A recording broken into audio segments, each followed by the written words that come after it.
Hello, everyone. I'm really pleased to be presenting on behalf of the Northeast Shelf team. We are a new site with some excitement really growing in phase one of our work together. This site is part of a temperate coastal ocean biome, and many space and timescales are important, but seasonality is really a big deal in this temperate system, and you'll see that reflected in our observational strategies and also in our conceptual framework. Wrong screen. Okay, so the Northeast Shelf is a highly productive, very large marine ecosystem. It's subject to basin scale processes, including the large scale current systems that bring relatively cold fresh water from high latitudes, and a lot of warm salty water coming up with the Gulf Stream that's relatively far offshore but still has a big influence on the system. It's been warming faster than other parts of the ocean, and further motivation for our interest in this region. Many people live along this coastline, and they both depend upon and strongly influence the system, including through a number of really high value wild catch fisheries.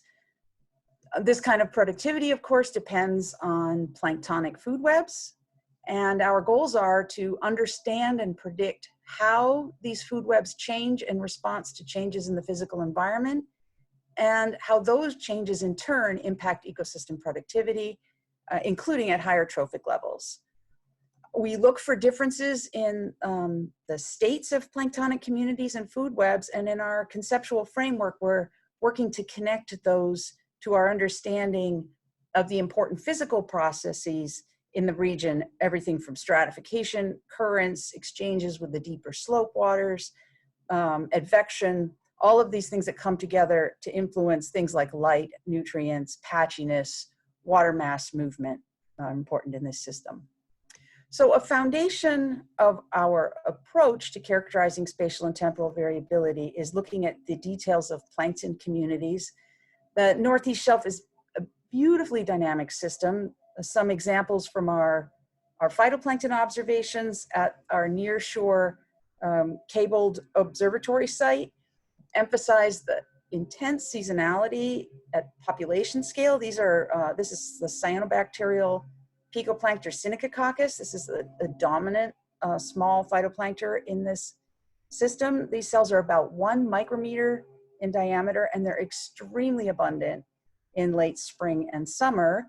This contrasts starkly with the dominant microplankton, in this case a chain-forming diatom species. These cells are many orders of magnitude bigger, and they form these long chains or colonies. And these organisms have their largest blooms in the winter time in this system.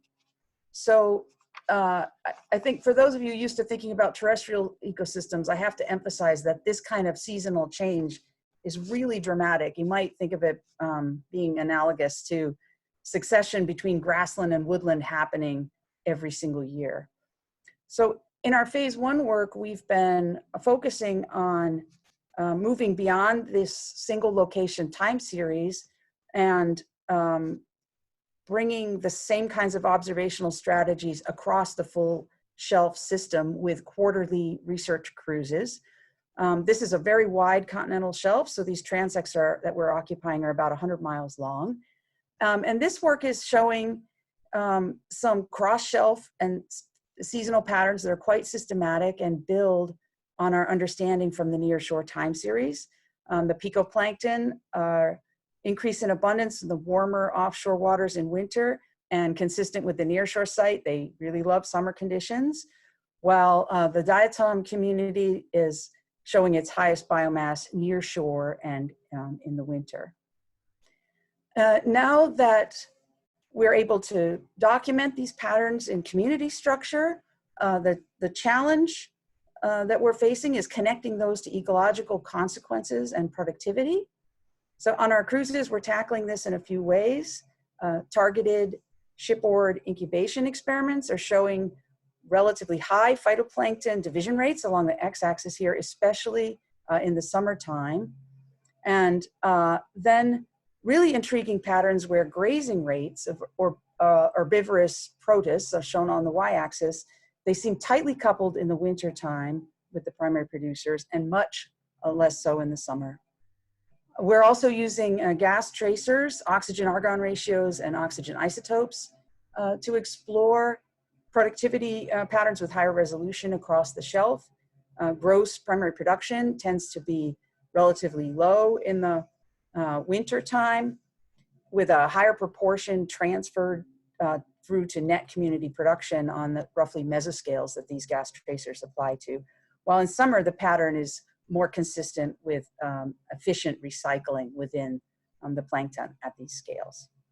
So in some interesting ways, these productivity patterns are connecting well with our conceptual ideas about the communities and the food webs. But I want to emphasize we've really just begun to scratch the surface of these analyses. I want to say that we're really fortunate to have a truly excellent cohort of young early career scientists that are leading the charge on this, meeting this challenge. Postdoc Pierre Marek and Susanna Mendendoyer's group has led the incubation work. And our PI Rachel Stanley has brought on a really incredible group of undergraduates from Wellesley College who've been essential in acquiring and analyzing the gas tracer data. This is Danny Aldrich. She most recently joined our 2020 winter transect. So as we look forward, we're especially excited about having these kinds of patterns to help us identify and explore mechanisms that are associated with surprises, deviations from the patterns. And we've already had a really cool example of this in summer of 2019. We expected to see lots of picoplankton, warm summer conditions, and low diatom biomass. But what we found instead was this really anomalous, totally unexpected diatom bloom.